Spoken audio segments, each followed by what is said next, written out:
Namo tassa bhagavato arahato samma sambuddhassa. Namo tassa bhagavato arahato samma sambuddhassa. Namo tassa bhagavato arahato samma sambuddhassa. Buddhang dhammang sangham namasami. Many of us are experiencing the weather of winter. In general, all of us have weather. Each of us has our own weather system. By that I mean the weather of the mind. What is the weather of your mind?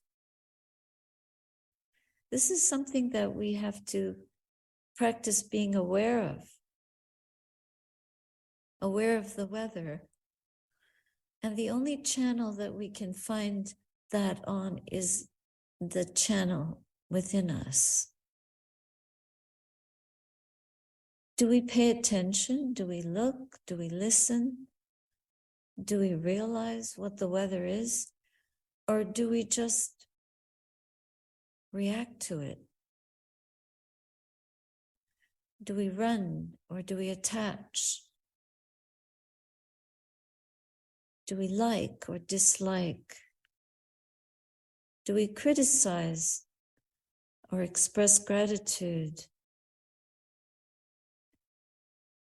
Do we enjoy or wish we had something else? How many times do we do these kinds of revolutions, going upside down and right side up, inside out and outside in because of the weather in the mind? Are we always longing for the weather in the mind to be different? Surely we have all, through our meditation practice, noticed that it's possible to turn the volume down on the weather in the mind and experience some peace when we confront it. When we experience it directly and learn how to calm ourselves regardless of what the weather in the mind is up to. Whichever way it is, we find the ability to be peaceful with it. And this is a very important skill to develop. It's a very simple skill in itself, but when the weather is not according to what we like, it's quite difficult for us to remember to apply this particular skill. I think that's maybe the whole secret of the practice, is to remember the instructions when we're suffering. Anybody else experience that? Anyone? I see a few hands, a few people nodding. I don't mean falling asleep. I mean saying yes. We all go through this. If we could only remember the instructions. So what are the instructions? The instructions are to stay in the middle. This is called the middle way, isn't it? The middle way means being in the middle. But the middle way cannot be practiced just by calling it the middle way and then sitting with our own experience and getting caught in the extremes of it.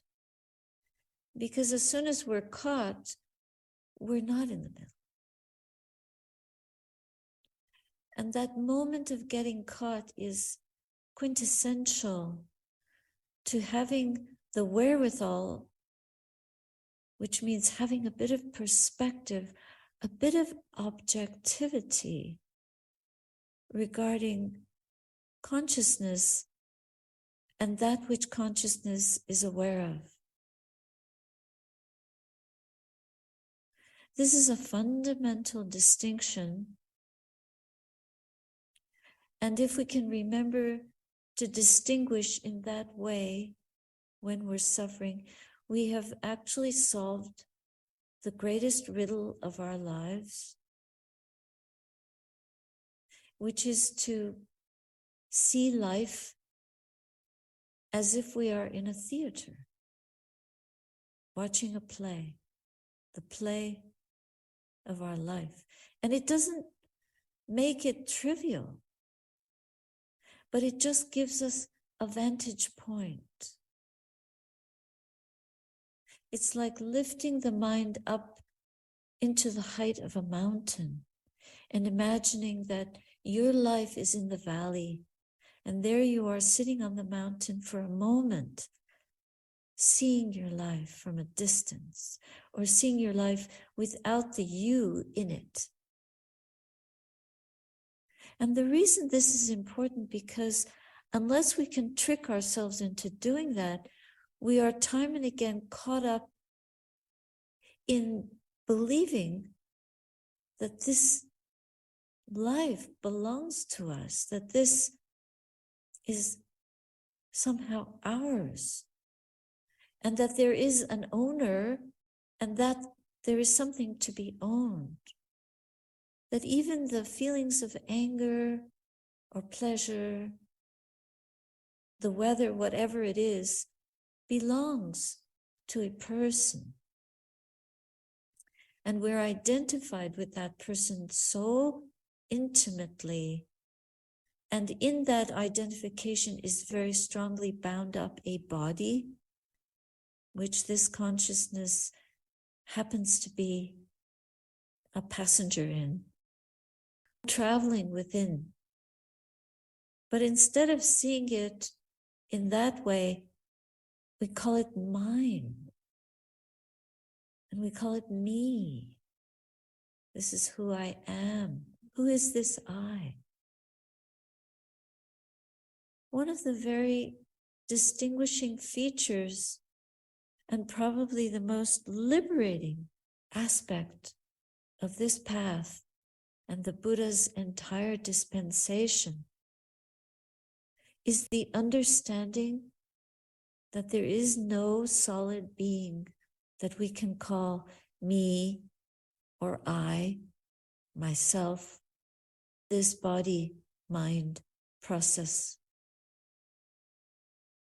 But we believe that it exists, and therein is the source of our dukkha and our inability to ride the wave of life as if we were really on the crest of a wave rather than in it,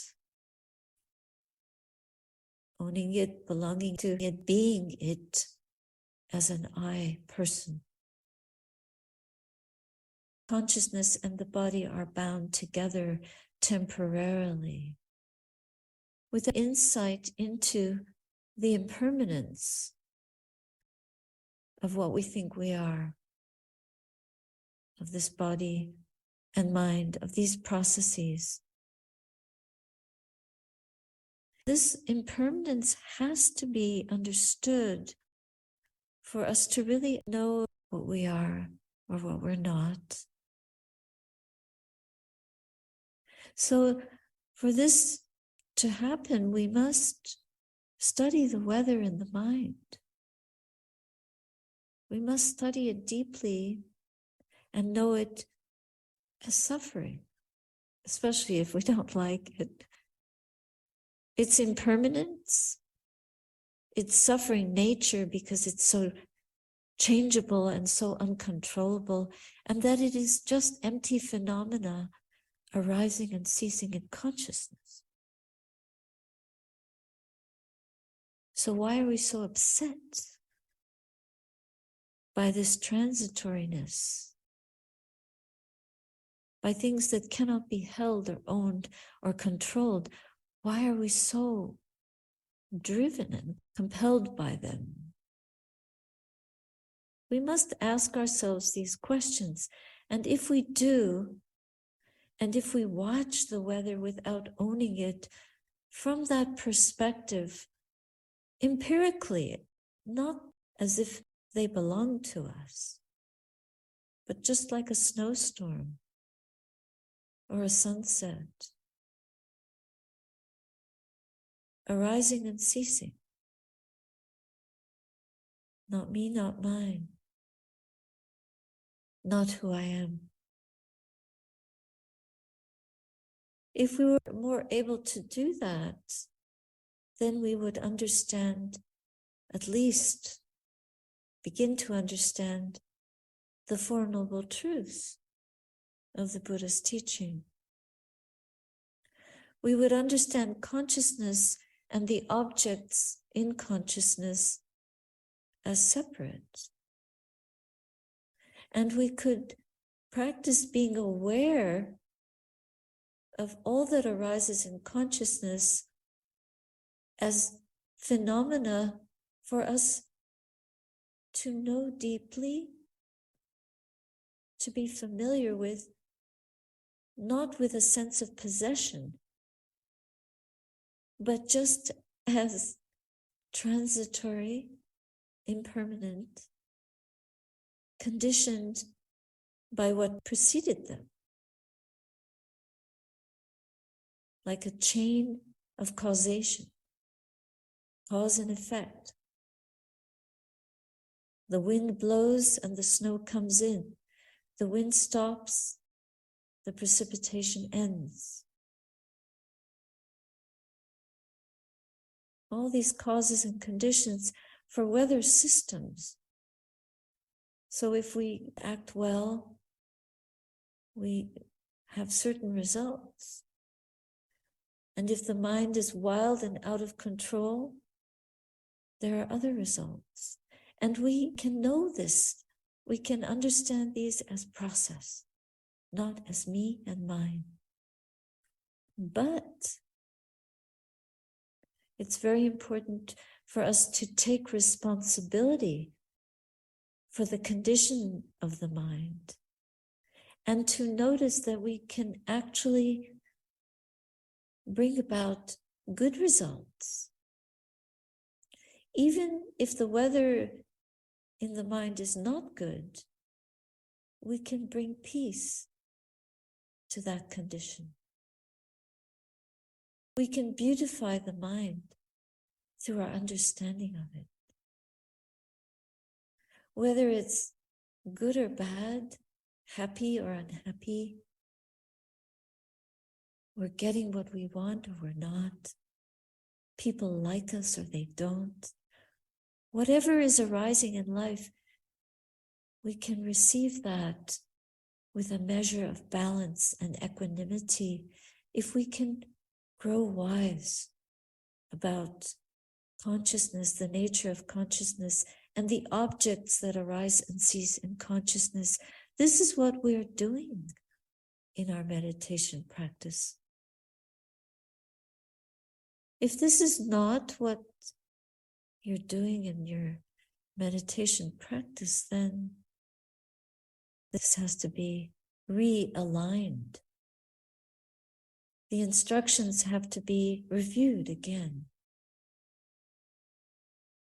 Sometimes people practice for years and think they have practiced and have not really understood how to be with the mind in this way, in an investigative way, an introspective way.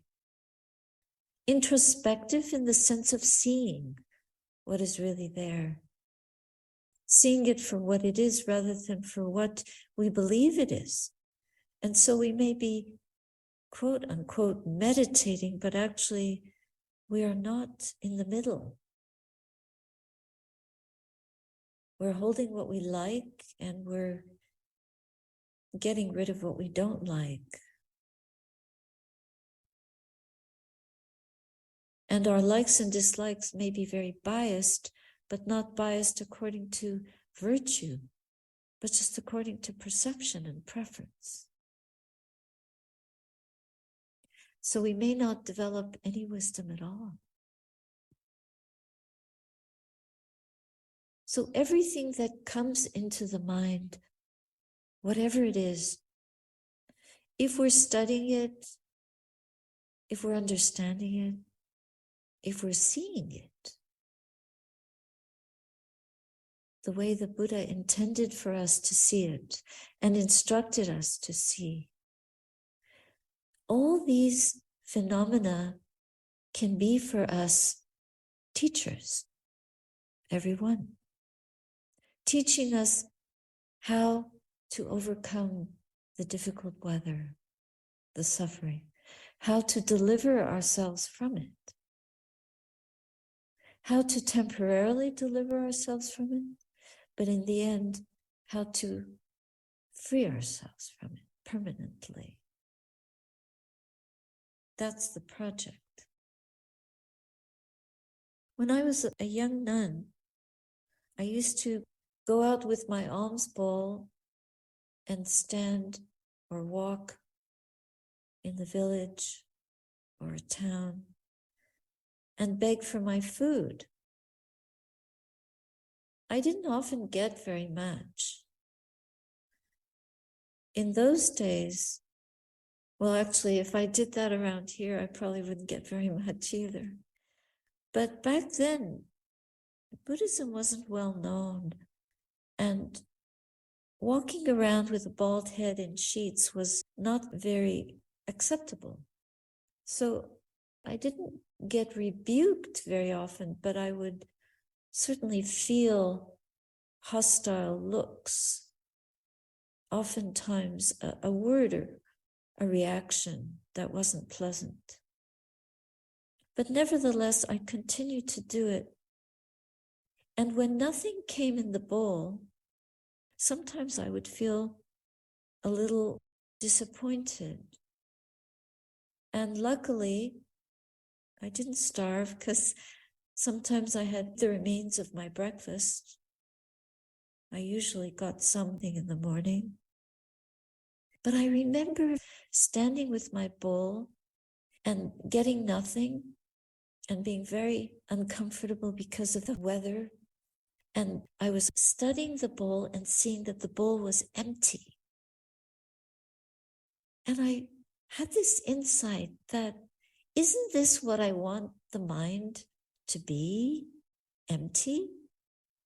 Don't I want the mind to be free of objects, pure, empty of thought, full of light, empty of any sense of I, just completely with the present moment? So I used that emptiness instead of being disappointed and thinking something was wrong.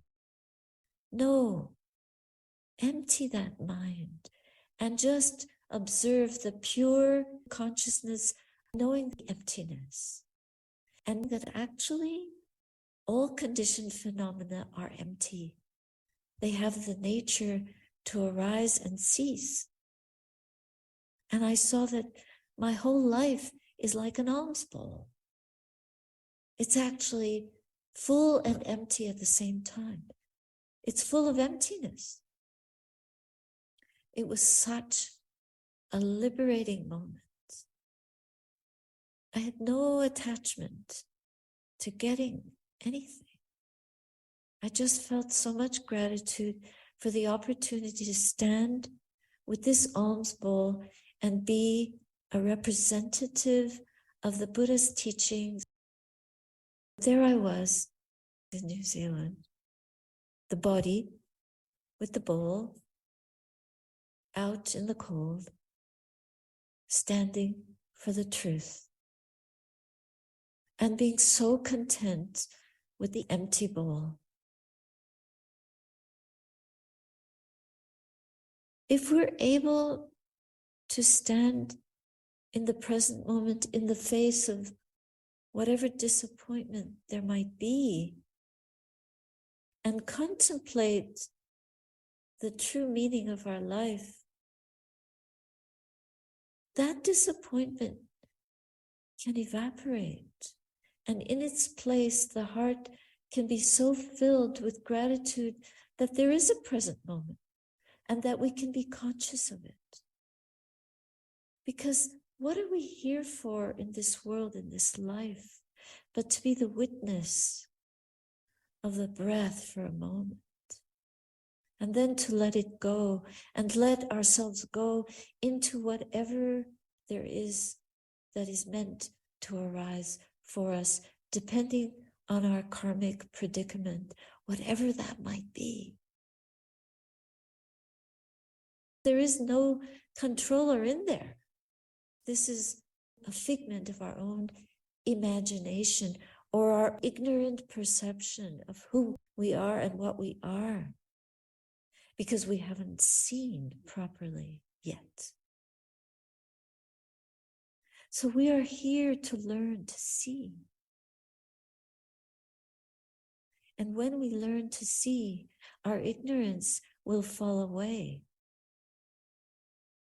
But as long as we don't see, we so believe our ignorance that we suffer a lot because of it.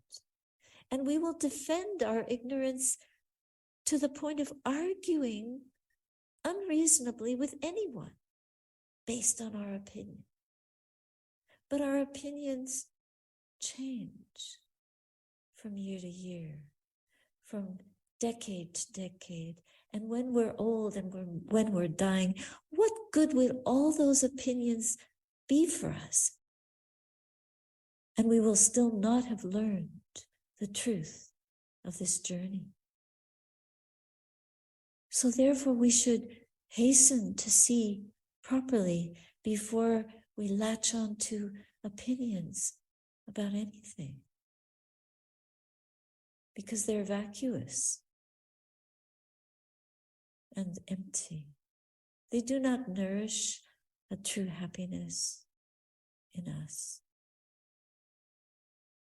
They are not a source of real nourishment for us. They are just like a hole in the heart that takes away our lifeblood secretly without our knowing it. And we waste our breath in useless choruses and diatribes that lead nowhere, that only take us back into the world and all its flurry and frenetic hurry. Nowhere, nowhere. When actually we have the possibility to free ourselves from these worldly constraints and weathers.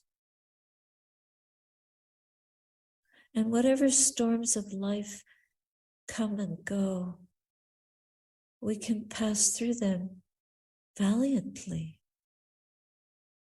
bravely, because we stand for truth, which is taller and mightier than any of this play of earth, air, fire, and water.